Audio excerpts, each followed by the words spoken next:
Would you like to introduce us about yourself and your educational background? Thank you so much for the congratulations. I am Neeraj Kumar. I am from Madhubani, Bihar. I have done journalism from University of Delhi, and that thereafter I have done pursued my masters in international relations from School of International Studies from Jawaharlal Nehru University. How was your interview, and what were the kind of the questions which were asked by the board? If you are comfortable to share with us. So there are few questions I'm not able to exactly recall, but there are few questions that I can say. The first, as I was a journalist, so first question asked about the media, the declining ethical journalism, and how the media can be improved. So especially they talked about the role declining in the audio video media, where public issues are not developed and media has become a weapon of mass destruction. So that was the question from the media sides. There was a question about the India-Canada relations, how the Niger issue came into front of us, how US is doing pragmatism at the same time criticizing with us, and thereafter the debate came on the WTO and what are the bodies, what are its role, and thereafter the question, why do we need international relations when a nation can be a self-reliant, then why do we need the international relations? So that was the question. Thereafter they talked about the fundamental duties, why should not the people are following fundamental duties despite being in the constitutions, and people are more focusing on the right in present context. So these type of question revolve around the journalism, IR, fundamental right and fundamental duties. Did they ask any trickish questions or any situation-based questions? Sorry? Trickish question are the situation-based questions? No, there was not a single situation-based question. So one was tricky question that why should not we make the fundamental duties into replace with fundamental rights? That was one tricky questions that I found. What motivated you to pursue civil services? I am a journalist, so in journalism, the public service is our sacrosanct thing, and that the public service has forced me to think about the civil services and diversity and opportunity that the civil services give. That was also attraction for me. What was the mode of your preparation? Did you go for coaching or self-study? No, I have done all by self-study, and there was no such coaching things.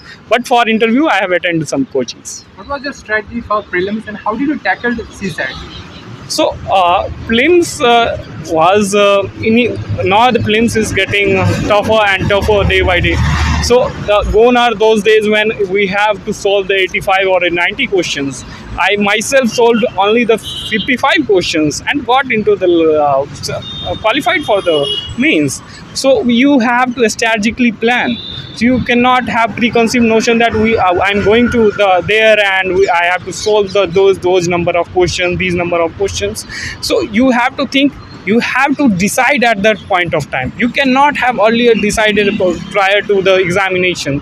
So you have to what civil service we are doing, we are making decisions. So at every stage, at mains, at interview, every time you have to make a decisions. In service also you have to make decisions. So in prelims you have to decide which question do I need to attempt, do not need to attempt, and more focus on the fundamentals and NCRTs.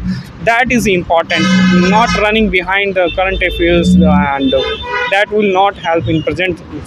Basic remain to the basics, and first is that focus more on English if you are not have enough good mathematics. So English can be helpful, and basically comprehension part, learn the tricks how comprehension can be solved, and focus on reasoning also if you are not comfortable with math. And if you are comfortable with math, then it's okay, everything will be fine. What was your strategy for mains, and how did you approach it? Mains? Yeah. For mains, the first thing is the paper completion, but these have gone those days where you have to complete the paper and you get into the interview. Now you have to improve the quality of your answer. So you have to catch the tone of the paper. For GS1, what is the tone of paper? For GS2, what is the tone of paper? By tone, I mean that if there is a paper of GS2, you have to mention the articles, you have to mention the committees. That will enhance the quality of your answer. For in GS3, it's all about the data. You know the data, you have a point and data. Remember, for the every answer you give to, you need to give the data. For GS4, you need terminology, ethical terminology. For GS1, you need to have a history, you need to have a society. So the terms and improving the quality of answer. The answer writing can be the best way forward. More practice, more improving the quality of answers. Since you have done masters in international relations, definitely did they ask you any question about IR and foreign policy? There were many questions starting from why we need IR. So for the first fundamental question, then they asked about the India-Canada relations. Why Canada is doing such a things? Why they are promoting the separatist and Khalistani things? Why US is also supporting Canada on that behalf? And they also asked me why cannot we have a Akhand Bharat thing? So these were the questions from the IR that I found. Since the nature of the exam is very competitive, how did you stay physically and emotionally strong and motivated? So once you have a motivation for public services, so that keep on, that keep you let you practicing and going day by day. So one thing, that public service, you have the aim for public service, then definitely it will motivate you throughout your journey. What's your take on mental health and UPSC preparation? Mental health is one of the most important things, and in the present time we have an advantage of meditation, yoga. So you have to be physically fit. You do not need to be only be bookish and remembering the books and books. So you have to be physically, mentally fit. Then you can only then you can perform in your examinations, or you can write better answer, do better interviews. Did they ask any question about your hobbies and how did you pursue your hobbies?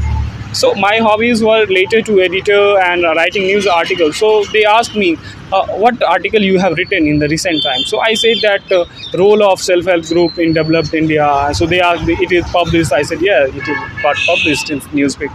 So that was the all things. Do you have any suggestion for the future aspirants for preparing for this exam? You should have motivation, and higher the motivation, higher the chances of success. And last question, how was the night before interview and how do you feel now? So now I am feeling mix of anxiety, what the board has given marks, and how the result will go on. Earlier that I had asked about the what board I will get and how they will ask question, how I should approach the. These all the anxiety I have before the before that night. But now also anxiety is there about the results. So things have not changed much different. Everything is same.